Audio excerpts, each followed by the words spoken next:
membahas olahraga, lifestyle, gaya hidup, wisata,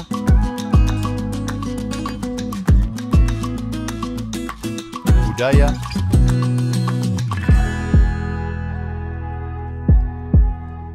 politik dan hukum akan dibahas seru bersama host kece dari Odeng dan co-host tercantik Rida dalam program Pagi Seru Sultan TV.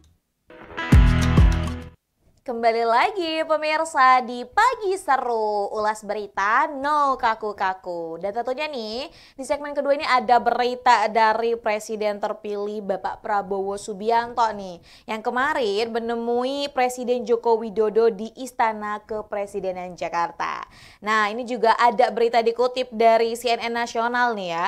Prabowo yang mengenakan kemeja putih nih dan juga menggunakan peci hitam serta kacamata hitam ini tiba pada pukul 12.34 waktu Indonesia Barat di Senin 8 Juli 2024. Nah, Pak Prabowo ini turun dari mobil Alphard putih dengan nomor polisi 100 dan Menteri Pertahanan itu didampingi oleh Mayor Teddy Indrawijaya. Saat ditanya nih ya perihal agenda kedatangannya kali ini, Pak Prabowo ini melambaikan tangannya dan tersenyum, kemudian berpose silat dan juga andalannya berlari-lari kecil ya. Jadi image gemoynya tuh masih ada gitu ya pemirsa. Nah, hari ini juga merupakan kunjungan pertamanya setelah pasca operasi besar di RSPN Sudirman Jakarta. Nah, seperti yang kita tahu ya, kalau sebelumnya gitu Pak Jokowi juga sempat menengok nih Pak Prabowo ini yang telah selesai melakukan operasi seperti itu. Dan nah, kemarin itu akhirnya Pak Prabowo ini pertama kalinya mendatangi Pak Jokowi untuk ya bersowan dan juga ya ada lah ya beberapa agenda yang memang sudah direncanakan oleh Pak Prabowo ketika mau menghadap Pak Jokowi. Nah, Prabowo juga kemudian menjawab singkat pertanyaan awak media nih perihal Presiden Jokowi yang mengharapkan agar BPK mendukung peralihan pemerintahan kepada Pak Prabowo. Nah, terlepas dari ada apa aja atau hal apa yang memang dibicarakan oleh kedua presiden kita nih ya, maksudnya Pak Jokowi dan juga presiden terpilih Pak Prabowo gitu ya. Kita doakan untuk keduanya sehat selalu, semoga dapat memimpin negara kita dengan baik dan dapat membawa Indonesia lebih maju lagi.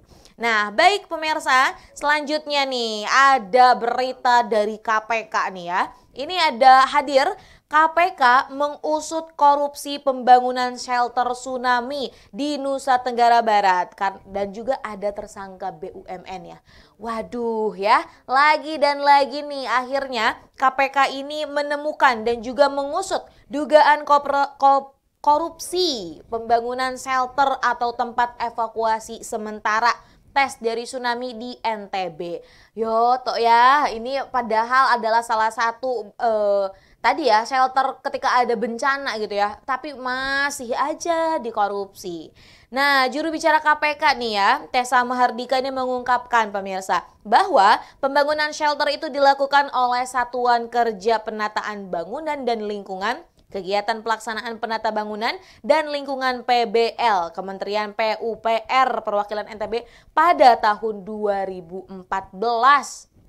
Nah, jadi penyidik pun ini telah dilakukan lembaga anti rasuah itu sejak 2023. Jadi proyeknya ini sudah ada dari tahun 2014 dan akhirnya gitu kan karena ada dugaan korupsi, akhirnya hal ini juga telah diusut dari tahun lalu 2023. Dan sebenarnya sudah ada 2 tersangka yang ditetapkan dalam kasus ini. Akan tetapi nih ya, ini untuk para tersangkanya belum dibeberkan siapa sajanya. Namun ternyata katanya sih ada nih pegawai dari BUMN-nya juga yang ternyata terlibat dalam kasus korupsi shelter tsunami di NTB ini. Wah, sebenarnya ya ini juga menjadi perhatian pemerintah. Lagi dan lagi program apapun, proyek apapun, kadang ya kalau misal manusianya nggak eling gitu ya, tetap aja nanti ada tindak korupsi di dalamnya. Jadi kalau aku sih mikirnya ini bagaimana nih ya pemerintah ini bisa menerapkan regulasi terkait dengan korupsi yang ada kayak gitu. Mengingat nih ya kemarin juga kan banyak sekali program-program yang dicanangkan oleh pemerintah dan ternyata ini juga bisa membuat gitu ya, atau ini bisa disinyalir menjadi salah satu hal yang membuat nanti orang-orangnya bisa melakukan korupsi seperti itu. Karena ya tadi ini kan berangkat dari kejujuran, maka dari itu nih ya untuk para pejabat, untuk para pemerintah ataupun untuk yang lain-lainnya ya, ini kan korupsi itu adalah memakan hak yang memang bukan haknya seperti itu. Alangkah lebih baiknya gitu ya, ini ditanamkan dalam kepribadian diri sendiri untuk selalu menjaga diri. Mengingat kalau semisal yang dimakannya itu hak rakyat, tanggung jawabnya rakyat loh. Hayo nanti akan dipertanggungjawabkan bukan hanya di dunia tapi di akhirat. Nah, baik pemirsa, itu dia berita di segmen kedua dan kita akan kembali di segmen selanjutnya. Maka dari itu jangan kemana-mana, tetap di Pagi Seru. Membahas olahraga, lifestyle, gaya hidup, wisata,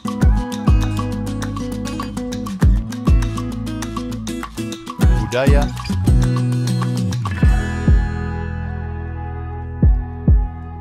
politik dan hukum akan dibahas seru bersama host kece dari Odeng dan co-host tercantik Rida dalam program Pagi Seru Sultan TV.